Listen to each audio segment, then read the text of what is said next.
student, welcome a social science class. Today we discuss question answer of chapter number 13 the company Raj. Let's start student. But beta first question है, when and where was the English East Indian Company established? कहाँ और कब the English east Indian company establish हुई, स्थापित हुई? ठीक है, answer है बेटा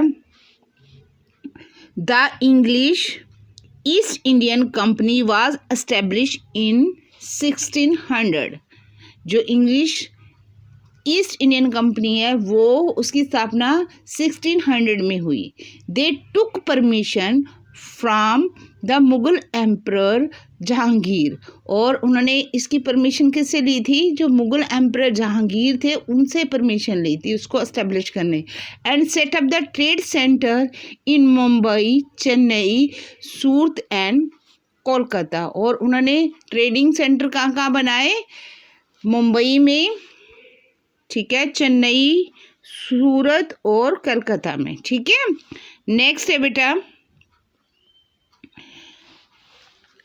where were the Indian why were the Indian dissatisfied within the British ruler?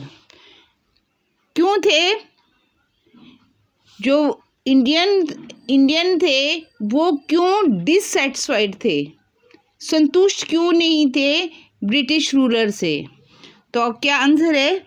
All the section of Indian society dissatisfied with the British ruler. जितने भी India के जितने भी सोसाइटी के लोग थे वो सारे ब्रिटिश रूलर से सेटिस्फाइड थे। इंडियन किंग्स थे were unhappy as they were afraid of losing their kingdom, और जो इंडिया के किंग थे, राजा थे, वो भी अनहैप्पी थे, वो भी डिससेटिस्फाइड थे। क्यों थे? क्योंकि उनको हमेशा डर रहता था कि वो अपना राज्य खो देंगे। ठीक है, नेक्स्ट है द फार्मर वर अनहैप्पी। वो फार्मर भी डिससेटिस्फाइड थे। क्यों थे? Because they were forced to grow cotton and indigo and had to pay heavy tax. उनको फार्मर भी डिससेटिस्फाइड थे। क्यों थे? क्योंकि उनको फोर्स किया जाता था कि वो कॉटन की और इंडिको की ही खेती करें और उन्हें हैवी टैक्स भी पे करना पड़ता था। नेक्स्ट है बेटा trader and businessman were unhappy. क्यों वो अनहैप्पी थे? Because they were not allowed to trade their own choice, और उनको भी जो ट्रेडर थे, बिजनेसमैन थे, वो भी बहुत ही नाखुश थे। क्यों थे? क्योंकि उन्हें भी अपनी चॉइस का ट्रेड नहीं करने दिया जाता था, उनकी कोई मर्जी नहीं होती थी, वो मर्जी किसकी थी होती थी? ब्रिटिश रूलर की होती थी। तो सारे ये अनसेटिस्फाइड थे। ठीक है, नेक्स्ट है क्वेश्चन बेटा, mention 2 causes for the revolt of 1857। 2 cause बताने हैं, 2 कारण बताने हैं कि जो रिवोल्ट हुआ था, विद्रोह हुआ था 1857 का, जिसे फर्स्ट फ्रीडम वॉर भी कहा जाता है, वो उसके क्या कारण थे? Causes for the revolt of 1857 were as follows. कौन कौन से हैं? फर्स्ट है the British introduce the policy of subsidiary alliance and doctrine of lapse. उन्होंने क्या थी? ब्रिटिश ने क्या 2 पॉलिसीज अडॉप्ट कर रखी थी। कौन कौन सी पॉलिसी कर रखी थी? एक कर रखी थी सब्सिडरी अलायंस, ठीक है, सहायक संगठन थे, जिसमें क्या हुआ करते थे कि अगर कोई भी राजा है वो गवर्नमेंट की ब्रिटिश फोर्स को अपने लिए यूज़ करता है तो उसे हैवी टैक्स पे करना पड़ता था। ठीक है, अगर वो नहीं पे कर पाता था तो उसका जो किंगडम था ऑटोमेटिकली ब्रिटिश के पास हो जाता था।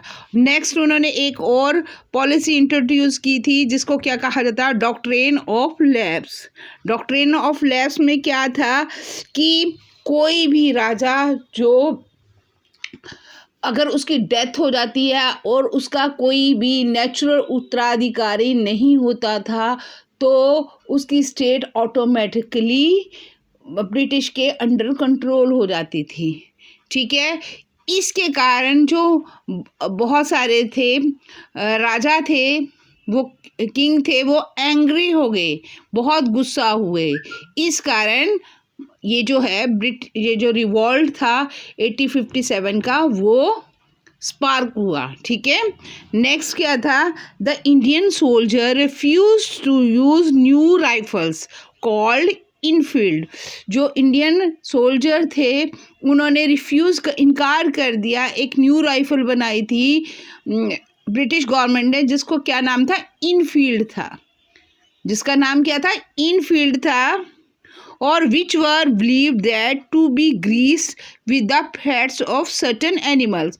वो ये बिलीव करते थे, ये विश्वास करते थे कि जो उसके अंदर ग्रीस यूज़ की जाती थी वो क्या है, वो कुछ एनिमल्स की चर्बी है। इसलिए उन्होंने इंडियन सोल्जर ने इस राइफल को यूज़ करने से इनकार कर दिया।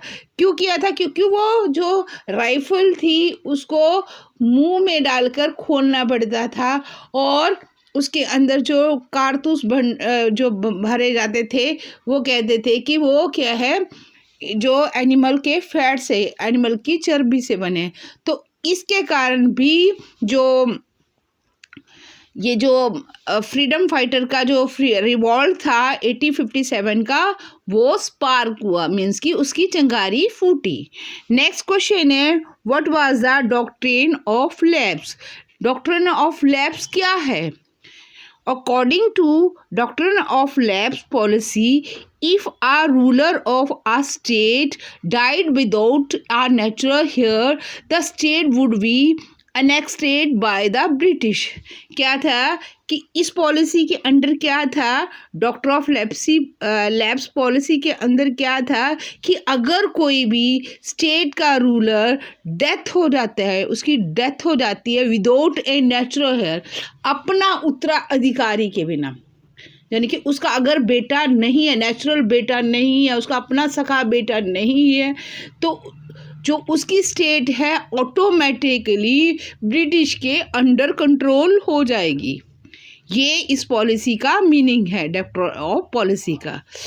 नेक्स्ट क्वेश्चन है बेटा, what are the result of revolt of 1857।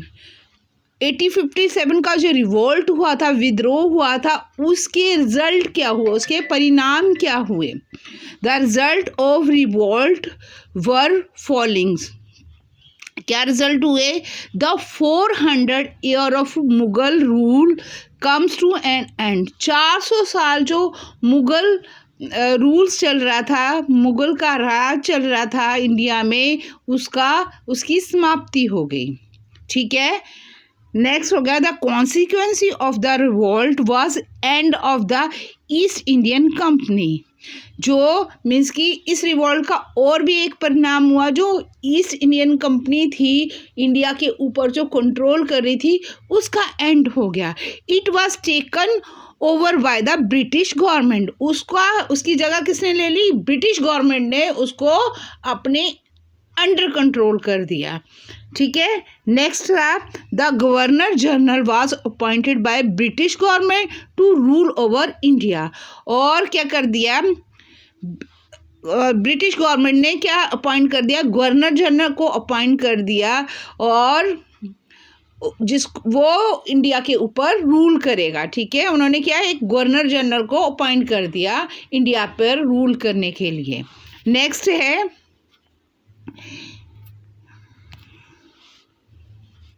Next, it laid the foundation for the future freedom struggle and awakened the India।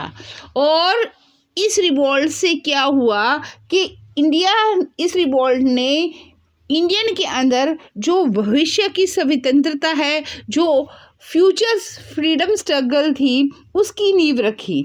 जो फ्यूचर अगर मीन्स कि अब तो ये रिवॉल्ट जो था ये बिल्कुल क्रश हो गया था, गवर्नमेंट ने क्रश कर दिया था, मगर जो इंडियन के अंदर एक नींव पड़ गई, नेक्स्ट फ्यूचर मीन्स कि नेक्स्ट फ्रीडम स्ट्रगल की नींव रखी गई और भारतीयों के अंदर एक मीन्स कि भारतीयों के अंदर स्वतंत्रता की ज्योत को जलाया कि हमें जो मीन्स कि ब्रिटिश गवर्नमेंट है उसको मीन्स कि अपने इंडिया को ब्रिटिश रूल्स की हथकड़ियों से हमें बचाना है। मीन्स कि ये इस फ्रीडम स्ट्रगल के इस जो रिवॉल्ट के रिजल्ट हुए। आई थिंक स्टूडेंट हम जो मैंने आज क्वेश्चन आंसर आपको समझाए आप लोगों को समझ आ गए होंगे। आप इसे अभी अपनी नोटबुक में कंप्लीट कीजिए और लर्न कीजिए। Thank you student.